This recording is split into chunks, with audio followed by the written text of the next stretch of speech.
গতকালকে আমরা দেখেছি চট্টগ্রামে 2 জন পুলিশ সদস্যের উপরে অ্যাসিড নিক্ষেপ করেছে।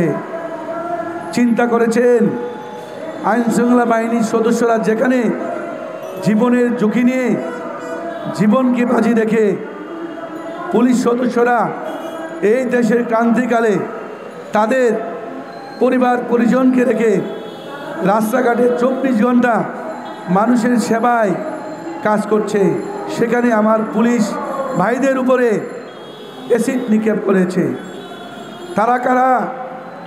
তাদেরকে শনাক্ত করতে হবে। আপনি চট্টগ্রামের পুলিশের অভিভাবক, আর যখন আপনি এ ধরনের মাদক ব্যবসায়ীকে গ্রেপ্তার করতে না পারবেন তখনই প্রমাণ হয়ে যাবে মাদক ব্যবসায়ীরা আওয়ামী লীগের আমলেও ইয়াবা বিক্রি করত, গাঁজা বিক্রি করত, ফেন্সিডিল বিক্রি করত, গাড়ি গাড়ি আইনে মাদক বিক্রি করত। তাহলে এখন যদি গ্রেপ্তার না করেন তাইলে বুঝবো যে লাউ সেই কদু। আমরা কিন্তু সেটা বিশ্বাসী নয়। আমরা বিশ্বাসী মাদক ব্যবসায়ীকে গ্রেপ্তার করতে হবে যে কোনো ওয়েতে। আপনারা জানেন এই সময় যেভাবে আইন শৃঙ্খলা নিয়ন্ত্রণ করার জন্য বাংলাদেশ সেনাবাহিনীর সদস্য, র্যাবের সদস্য, পুলিশ সহ আইন শৃঙ্খলার প্রত্যেকটা সদস্য নিজেদের জীবনের ঝুঁকি নিয়ে যেভাবে প্রকাশ্যে দিনে রাতে প্রমাণ করছে মানুষের সেবা দেওয়ার জন্য, সেই পুলিশ সদস্যদের উপরে অ্যাসিড নিক্ষেপ করে। হ্যাঁ ভাই, আপনারা এখন দেশক্রান্তিকাল এই ছাত্র সমাজ যে আন্দোলনের মধ্য দিয়ে আমরা নতুন সমাজ দেখছি, আলোর মুখ দেখেছি, সেই ছাত্র সমাজের পরিশ্রমকে ধ্বংস করার জন্য এই মাদক ব্যবসায়ী আওয়ামী লীগের কিছু নেতাকর্মীরা অর্থ যোগান দিচ্ছে। বেশি বেশি করে তোমরা মাদক বিক্রি করো আর এই ছাত্র সমাজের স্বপ্নকে তোমরা দুলিয়ে মিশিয়ে দাও। সেটা চলবে না, সেটা হতে দেওয়া হবে না। কারণ আগে অনেক মাদক বিক্রি করেছেন, এখন কিন্তু মাদক আর বেচতে পারবেন না। এখন আমাদের আইনশৃঙ্খলা বাহিনী তৎপর রয়েছে, সেনাবাহিনীরা তৎপর আছে, গণমাধ্যম কর্মীরাও। আগে আমাদেরকে আইসিডি মামলার ভয় দেখাতেন, কিছু হলেই আইসিডি মামলার ভয় দেখাতেন, আইসিডি মামলা দিয়ে গ্রেপ্তার করাবেন। আইসিডি মামলা কিন্তু খুব শীঘ্রই আমাদের মাননীয় উপদেষ্টা বাতিল করার জন্য সিদ্ধান্ত গ্রহণ করেছেন।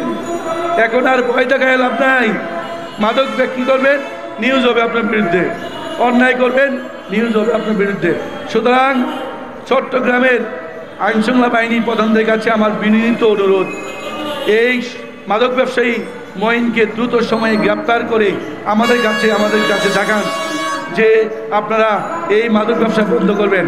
আর এই মাদক ব্যবসা বন্ধ না করলে আজকে আমরা প্রথম দফা এখানে আছি, সারা দেশে গণমাধ্যম কর্মীরা আমরা বৃহত্তর আন্দোলনে যাব।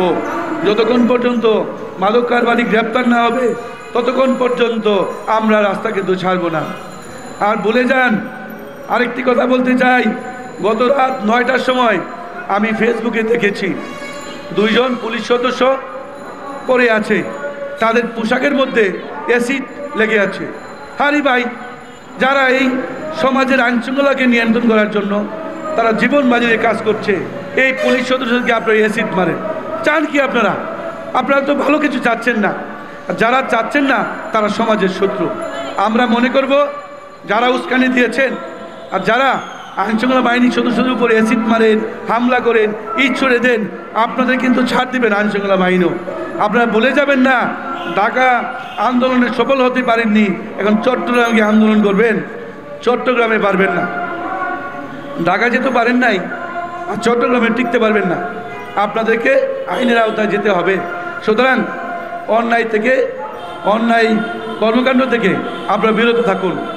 আরেকটি কথা বলতে চাই, যে ব্যক্তি চট্টগ্রামের কক্সবাজারের ইয়াবা সম্রাট নামে পরিচিত মঈন, তাকে ধরতে কত হাজার পুলিশ লাগবে, কত জন সদস্য লাগবে।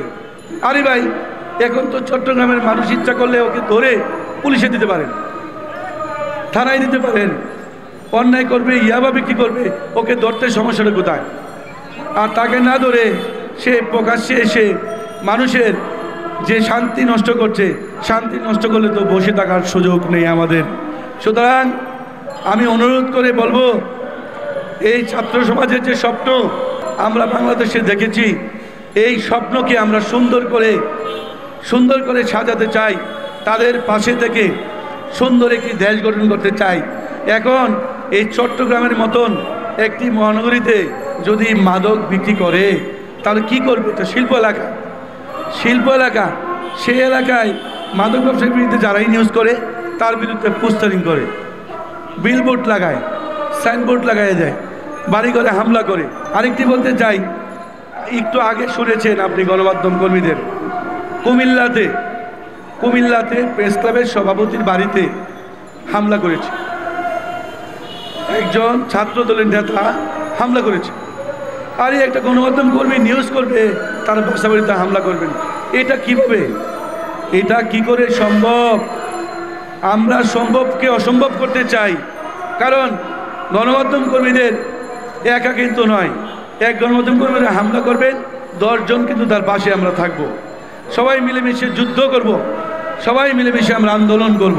সুতরাং আমি স্পষ্ট করে আপনাকে বলতে চাই, চট্টগ্রামের নগরীর যারা বিএনপি জামাতের শীর্ষ নেতাকর্মীরা আছেন, আপনাদের দৃষ্টি আকর্ষণ করছি। আপনারা জানেন চট্টগ্রামে 123টি মাদক স্পটে 123টি স্পটে প্রতিদিন ইয়াবা বিক্রি করে 3.5 লক্ষ। 23টি মাদক স্পটে 3.5 লক্ষ প্রতিদিন ইয়াবা বিক্রি করে, প্রায় 30,000 ফেন্সিডিল বিক্রি করে। একজন ছেলে এতগুলো মাদক স্পট নিয়ন্ত্রণ করে, আর তাকে পুলিশ আইনশৃঙ্খলা বাহিনী ধরতে কত হাজার সদস্য লাগবে? আপনারা ধরতে না পারলে তো মানুষ প্রতিহত করবে। আপনার ছেলে মাদক খাবে, আপনার ছেলে ইয়াবা খাবে, আমার ছেলে নষ্ট হবে, আরেক ভাইয়ের ছেলে ইয়াবা খাবে। এই সমাজকে তো সুন্দর সমাজ গঠন করা সম্ভব নয়। সুন্দর সমাজ গঠন করতে গেলে মাদক ব্যবসা বন্ধ করতে হবে, আর মাদক ব্যবসা বন্ধ করতে গেলে সবার ঐক্য, অনেক পরিশ্রম, আন্দোলন করতে হবে। আমরা চাই চট্টগ্রামের মতো জায়গায় যেভাবে ইয়াবা ফেন্সিডিল সয়লাভ হয়েছে, এদেরকে যদি আইনের আওতায় না আনা হয় তাহলে তো এই সুন্দর সমাজ গঠন করা যাবে না। তা আমি বলতে চাই, আমাদের যারা গণমাধ্যম কর্মী আছে আপনারা সবাই রিপোর্ট করবেন। একজনের উপরে হামলা করবে 500 জনের নিউজ করব, 500 উপরে হামলা করবে 1000 সাংবাদিক আমরা নিউজ করব। এইখানে আন্দোলন করব, না হয় রাজশাহীতে আন্দোলন করব, চট্টগ্রাম না হয় রাঙ্গামাটিতে আন্দোলন করব, রাঙ্গামাটি না হইলে কক্সবাজার করব। আন্দোলন কিন্তু আমরা থামবো না। সুতরাং মাদক ব্যবসায়ী ভাইদের করে বলতে চাই, আপনারা দেশের সমাজ নষ্ট করে দিয়েছেন। আওয়ামী লীগ আমলে যারা মাদক ব্যবসা করেছেন আপনারা তাড়াতাড়ি এই দেশ থেকে চলে যান।